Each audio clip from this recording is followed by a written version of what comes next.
They told him he would never make it. Now he's the CEO of the company that once rejected him. A young man stood in front of the towering glass building, his heart pounding with a mix of excitement and fear.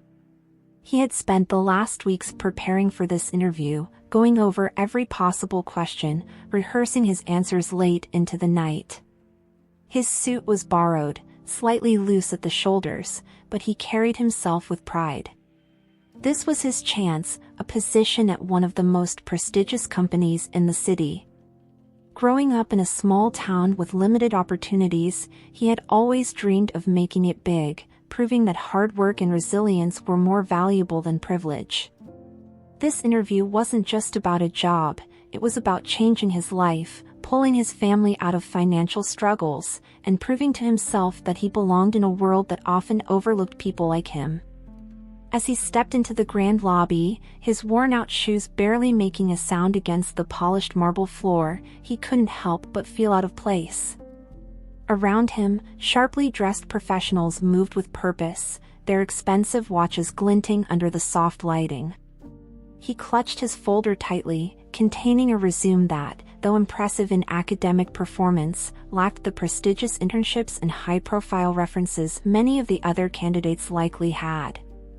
A woman at the reception barely looked at him before instructing him to wait. He took a deep breath and tried to ignore the skeptical glances of the other applicants, all of whom exuded confidence as they discussed their elite university backgrounds and family connections. Minutes later, a tall man in an expensive navy suit called his name. The young man stood up eagerly, smoothing his jacket before following him down a hallway. They entered a sleek conference room where 3 interviewers sat at a long, polished table. One of them, a middle-aged man with silver hair and a cold expression, glanced at his resume and smirked. "So," he said, leaning back in his chair, "tell me, what makes you think you're qualified for a position here?" His tone was laced with condescension, and immediately, the young man knew this would not be an easy conversation. The young man took a deep breath, forcing himself to ignore the smirks and skeptical expressions. He knew he lacked the prestigious background of the other candidates, but he had worked tirelessly to compensate for it. He began explaining his skills, his ability to adapt, his willingness to learn, but the interviewers barely listened. One of them exchanged a glance with another before chuckling under his breath. The man with silver hair leaned forward, tapping a pen against the table. "You're telling me," he said slowly, "that you believe you can compete with graduates from Ivy League schools, with industry experience, with connections, and you think sheer determination will be enough?"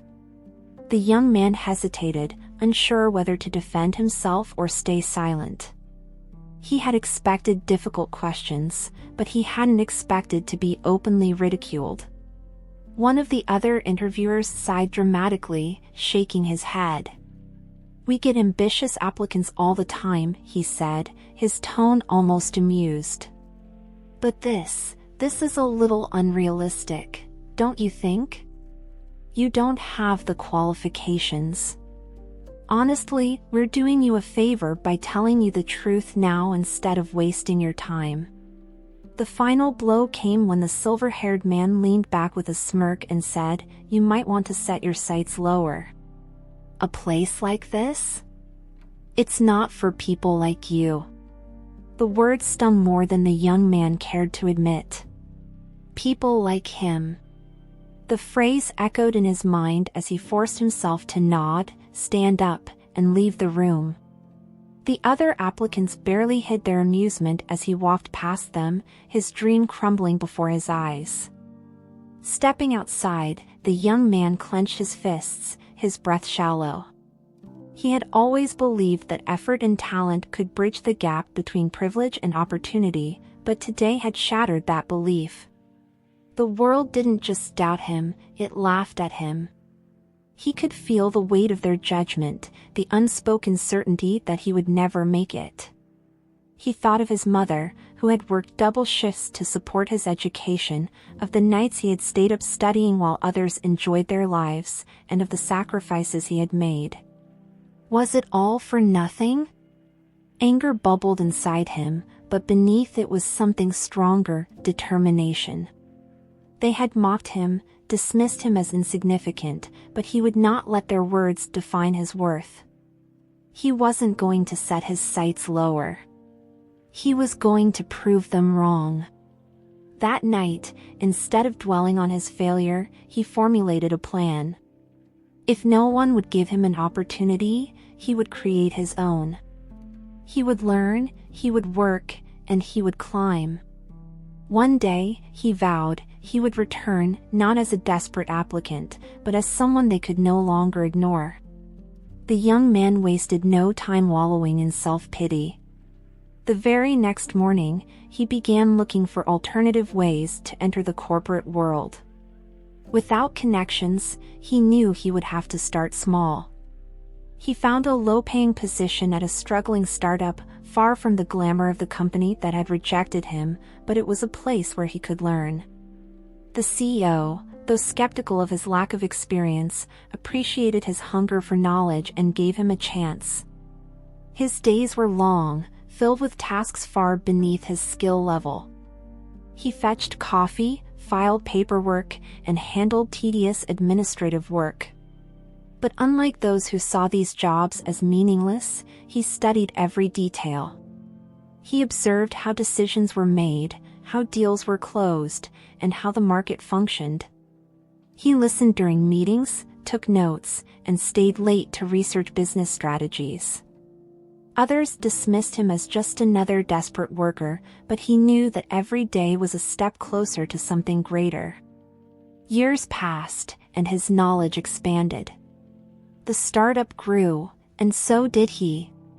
Promotions came, not because of favoritism, but because of his results. He took on responsibilities beyond his role, solving problems that others overlooked. Slowly, he was becoming indispensable. He knew, however, that this was just the beginning. His ambitions stretched far beyond this company, far beyond anything they could imagine. By the time he reached his mid-20s, the young man had become one of the most valued employees at the company. He had learned the ins and outs of business strategy, marketing, and negotiation. More importantly, he had built a network of people who respected him, not because of where he came from, but because of what he could do. His reputation grew, and soon, offers from larger companies started appearing. One evening, as he reviewed his emails, he noticed something that made his heart race. A job opportunity had arrived from none other than the very company that had humiliated him years ago. They had no idea who he was, of course. To them, he was just another talented professional with an impressive track record. He stared at the offer, a slow smile forming. It was tempting to accept, to walk through those doors and show them what he had become. But no, he had bigger plans. Instead of accepting their offer, he decided to take a risk. Using the connections he had built and the knowledge he had gained, he took his savings and, along with a few like-minded partners, started his own company. It was a bold move, one that many warned him against. But he wasn't afraid. He had faced worse. This time, he was in control of his own future. Starting a company from the ground up proved to be more challenging than he had ever imagined. Every day brought a new problem, funding issues, skeptical clients, unreliable suppliers. He poured every cent of his savings into the business, working around the clock to keep it afloat. His partners, though talented, sometimes questioned if they had made the right decision. Unlike established companies, they had no safety net. Every mistake felt like a potential disaster. But he had something that others lacked, an unshakable drive. He refused to let doubt creep in, pushing himself harder than ever. The first year was brutal. Many nights, he slept in the office, reviewing spreadsheets and refining business strategies. While others celebrated weekends, he was making cold calls, trying to land deals that could keep the company alive. There were moments when he questioned his decision, times when money was so tight that even paying employees seemed impossible. But each time he thought of quitting, he remembered that interview, the condescending smirks, the humiliating rejection. That memory fueled him, reminding him why he had started this journey. Failure was not an option. After months of relentless effort, a breakthrough finally came. A mid-sized firm, impressed by his innovative approach and persistence, decided to take a chance on his company. It wasn't a massive deal, but it was enough to keep them going. More importantly, it gave them credibility. With their first real client secured, they now had something to build upon. The team worked tirelessly, ensuring that every detail was flawless. Late nights became the norm, but no one complained. They were invested in the vision, in the promise that one day, their company would stand among the industry's elite. Word spread quickly. Other businesses, intrigued by their success, began reaching out. Slowly but steadily, their reputation grew. With each new contract, their position in the market strengthened. But growth brought new challenges. Competitors took notice, some even tried to discredit them. Larger firms attempted to steal their clients by offering lower prices.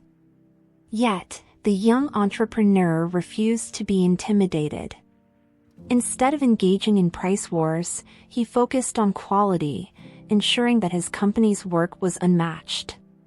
He knew that lasting success wasn't built on undercutting competitors but on delivering something extraordinary. One evening, as he reviewed potential new clients, a name caught his eye, the very company that had rejected and humiliated him years ago. They were now struggling, losing market share to newer, more agile competitors. Out of curiosity, he researched their financials and was unsurprised to see declining profits and high employee turnover. It seemed their arrogance had finally caught up with them. Still, he wasn't interested in revenge, not yet. He had bigger goals, and dwelling on the past would only slow him down. Instead, he doubled down on his company's growth. He expanded into new markets, recruited top talent, and strengthened his leadership team. While the company that once ridiculed him was floundering, his was thriving. Investors took notice, and soon, acquisition offers began flooding in. He rejected them all. He hadn't built his business just to sell it, he wanted to create something lasting, something that would leave a mark. But deep down, he knew the day would come when he would have to confront his past. The question was not if, but when. As his company continued its rapid ascent, he caught the attention of a seasoned business mogul, a man who had built empires from nothing. The older executive admired his tenacity and offered guidance, something he had never received before. Under his mentorship, the young entrepreneur refined his leadership skills, learning how to navigate the complexities of corporate politics, negotiation, and long-term strategy. It was one thing to grow a company, but another to sustain it in a highly competitive industry. He absorbed every lesson, treating each conversation like a masterclass in business. Through this mentorship, he learned that true power didn't come from crushing competitors, it came from control, from knowing when to strike and when to hold back. While the company that had once rejected him floundered, he resisted the urge to gloat. He had spent years letting their words fuel his ambition, but now, he realized that success itself was the greatest response. They would eventually come to him, not as gatekeepers, but as desperate men looking for salvation. When that moment came, he would be ready. The moment he had anticipated finally arrived. One of his advisors informed him that the struggling company had reached out discreetly. They were looking for a potential partnership, unaware of who was behind the thriving business they were now pursuing. He smiled at the irony. Years ago, He had been dismissed as unworthy of their time, and now they were seeking his help. He decided to meet with them, not out of spite, but to see firsthand how the tables had turned. Walking into their office, he noticed how different things were. The once intimidating atmosphere now felt desperate. Employees moved with uncertainty, whispers filled the hallways. The same silver-haired man who had humiliated him in the interview sat across the table, oblivious to their past connection. He spoke about the company's struggles, about how they needed fresh strategies to survive. For the first time, the young entrepreneur realized these men, who once seemed so powerful, were just people. And now, they needed him more than he had ever needed them. As the meeting progressed, the executives made their case, listing reasons why a partnership would be beneficial. He listened patiently, but inside, he was reliving every painful memory from years ago. He had walked into this office once before as a desperate candidate eager to prove himself. Now, he was the one being courted, the one with the power to decide their fate. They still had no idea who he was, and he found that amusing. When they finally asked for his thoughts, he leaned back, studying them carefully. "Your company has potential," he said evenly. "But your leadership? It's outdated. Your strategies? Stagnant." He saw them shift uncomfortably. The silver-haired man forced a smile, clearly not used to being spoken to this way. He continued, "A partnership might work, but under new management." The room fell silent. It was clear what he was implying: if they wanted to survive, they would have to surrender control. After the meeting, he gave them time to consider his offer. He wasn't in a hurry. He knew desperation had a way of making people reconsider their pride. Days later, they reached out again, this time more willing to negotiate. The once arrogant executives, including the man who had belittled him, now seemed far less confident. He had a choice to make: he could acquire the company and remove those who had wronged him, or he could let them collapse under their own weight. In the end, he chose acquisition. Not for revenge, but for the opportunity to reshape the company into something better. The deal was finalized, and the very people who had dismissed him now had to address him with respect. Walking through the familiar hallways, he saw the faces of employees who had once looked down on him. They called him Sir now. They treated him as their superior. And when the silver-haired man stood before him, eyes uncertain, the young CEO simply smiled. "I remember you," he said calmly. "Do you remember me?" The older man's face paled as recognition dawned. There was no need for further words. The young CEO had already won. Not through anger, not through revenge, but through undeniable success. The silver-haired man sat frozen, his usual confidence replaced by unease.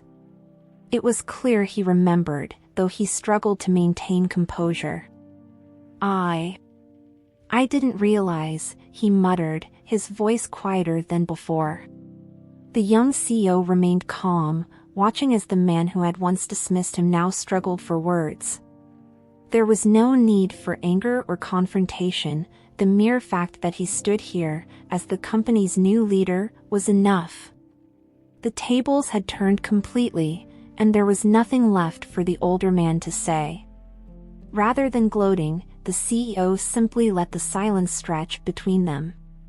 He had spent years imagining this moment, wondering what he would say if given the chance to confront the people who once humiliated him.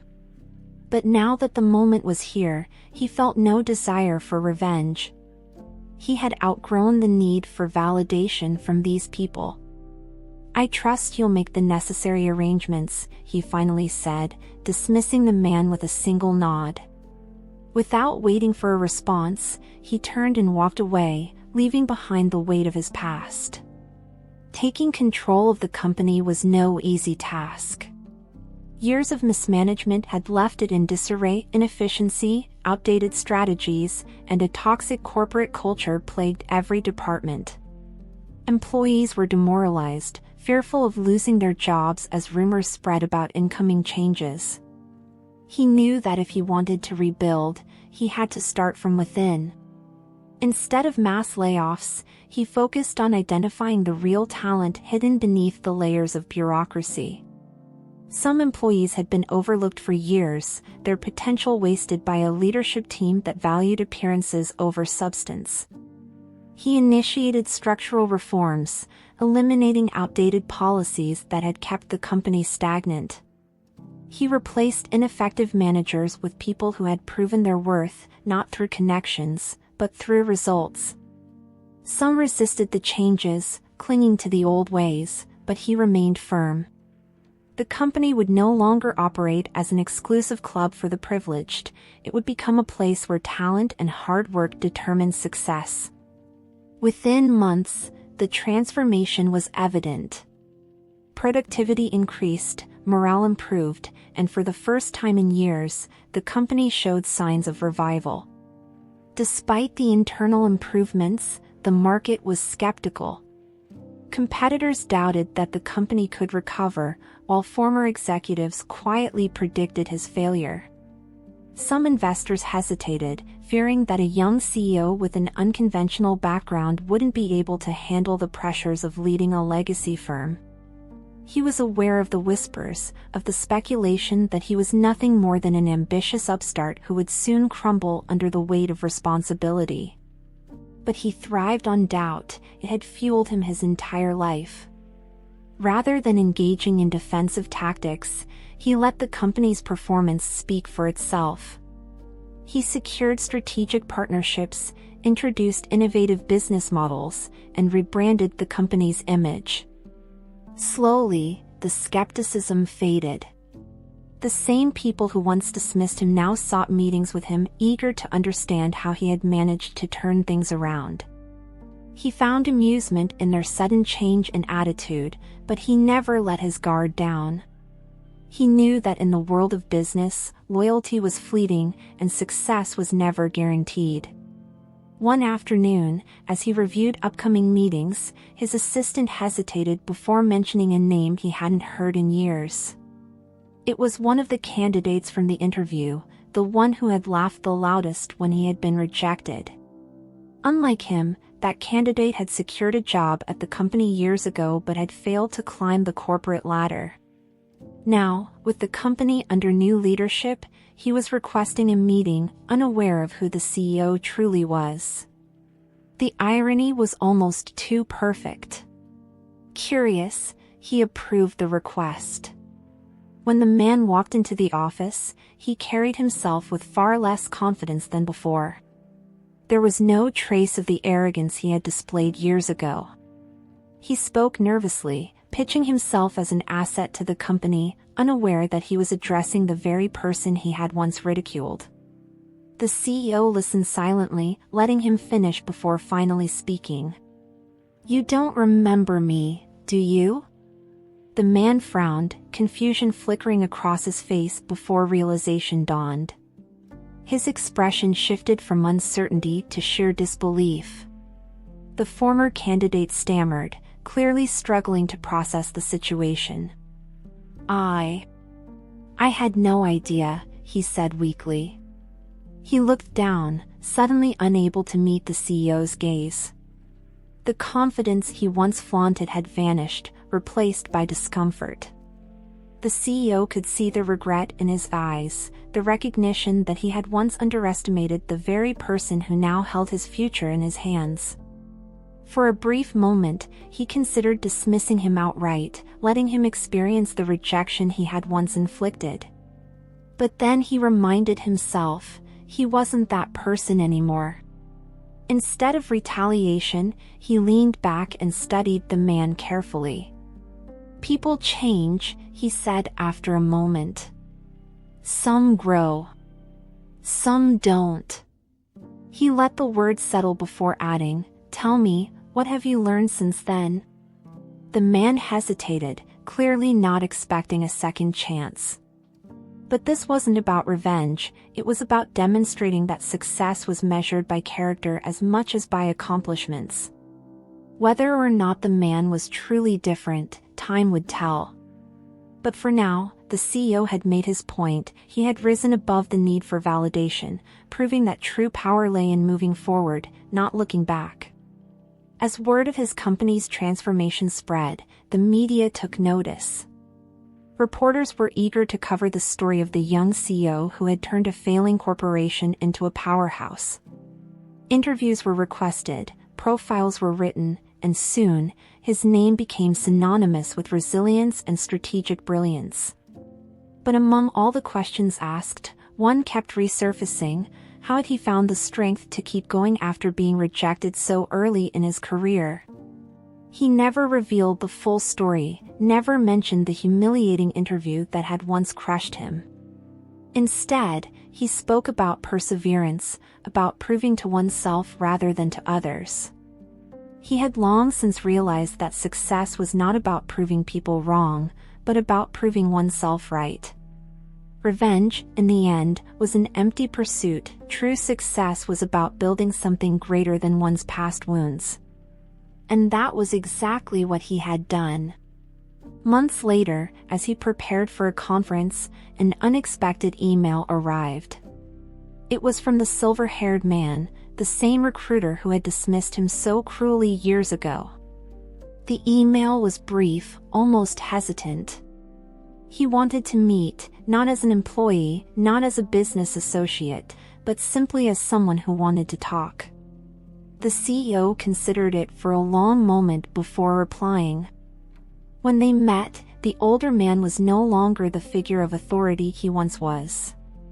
He had retired after the company's restructuring, and now, he sat across from the CEO as an equal.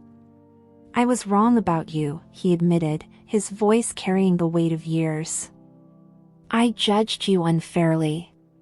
There was no justification, no excuses, just an admission of fault.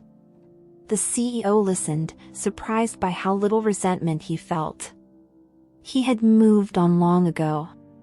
The meeting ended not with confrontation, but with a handshake, a quiet acknowledgement that people, no matter how powerful or flawed, were still human.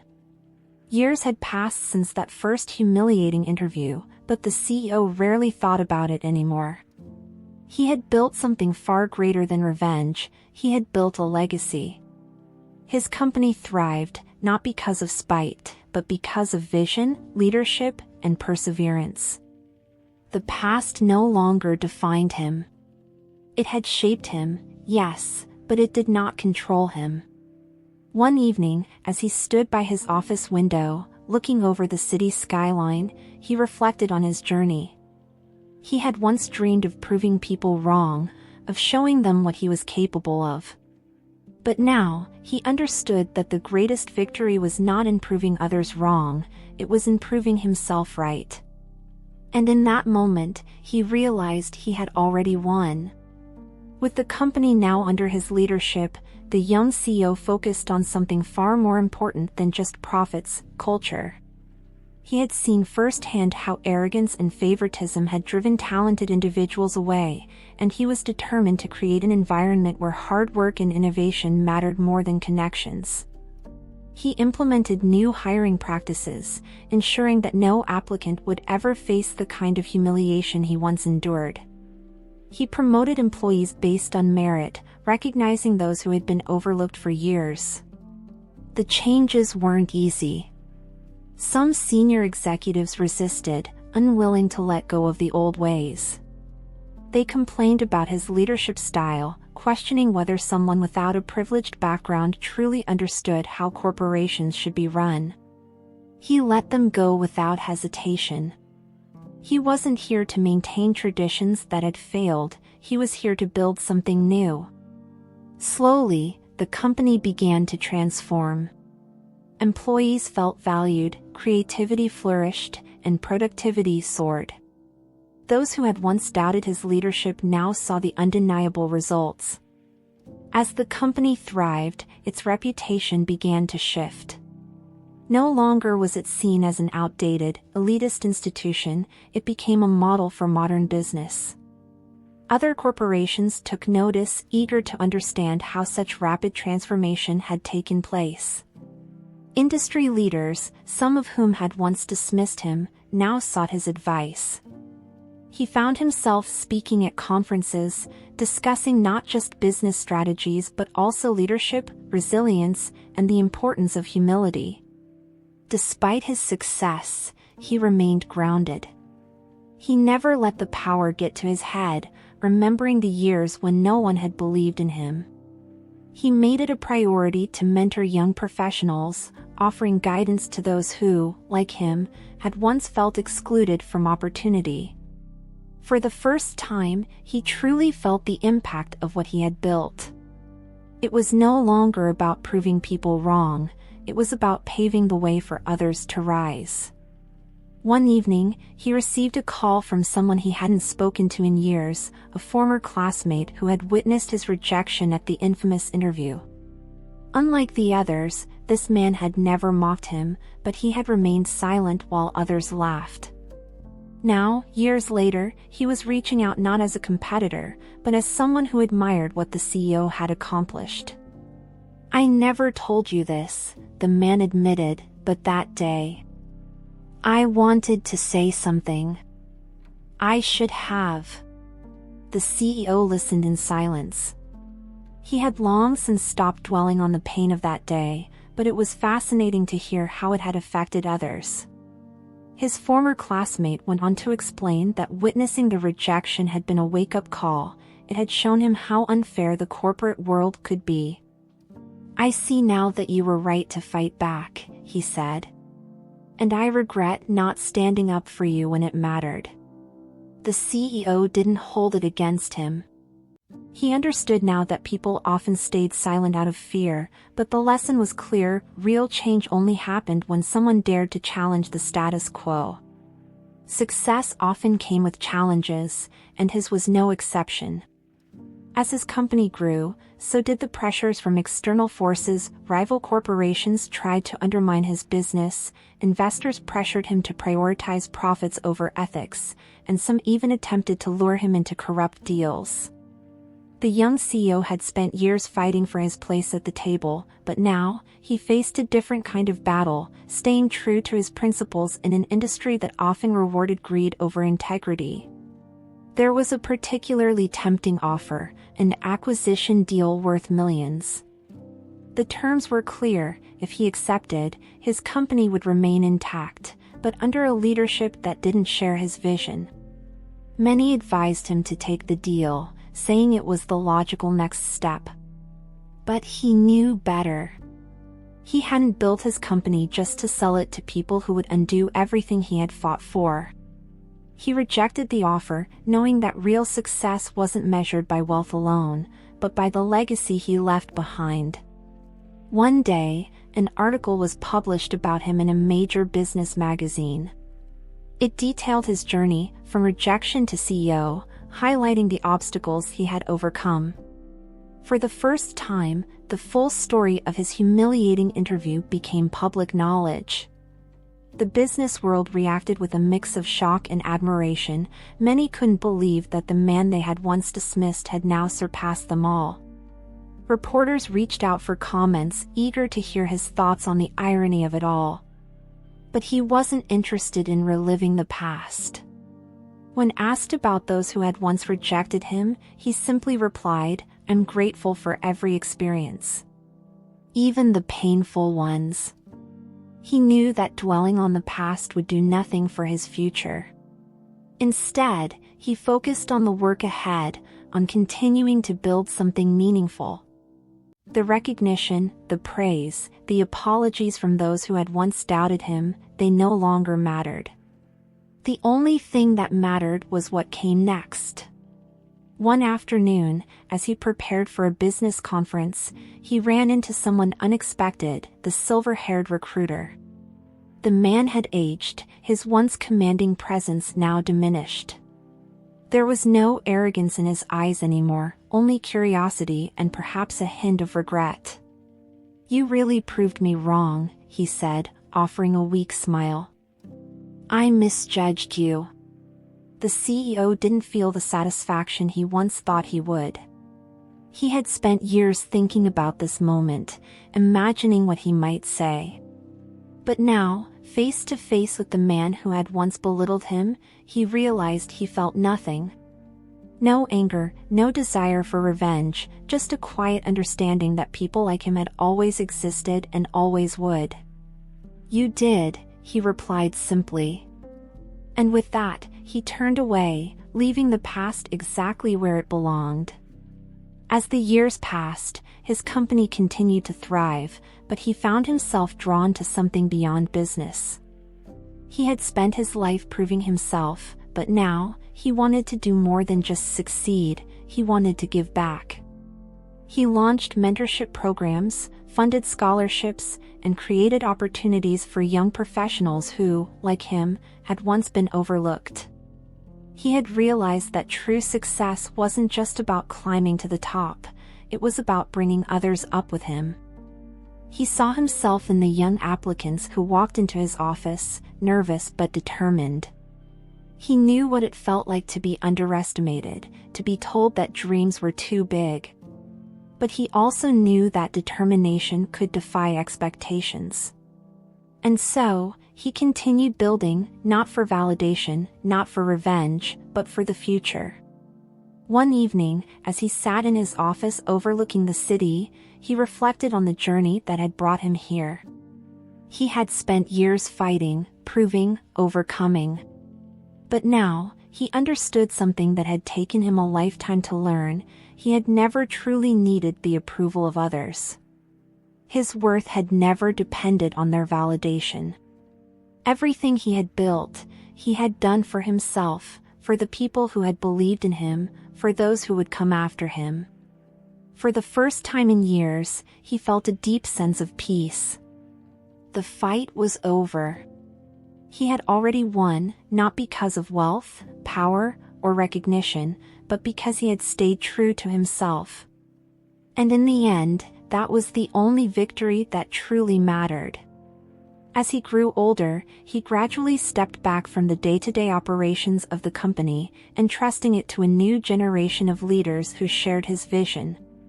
He knew that no empire lasted forever, but that wasn't the point.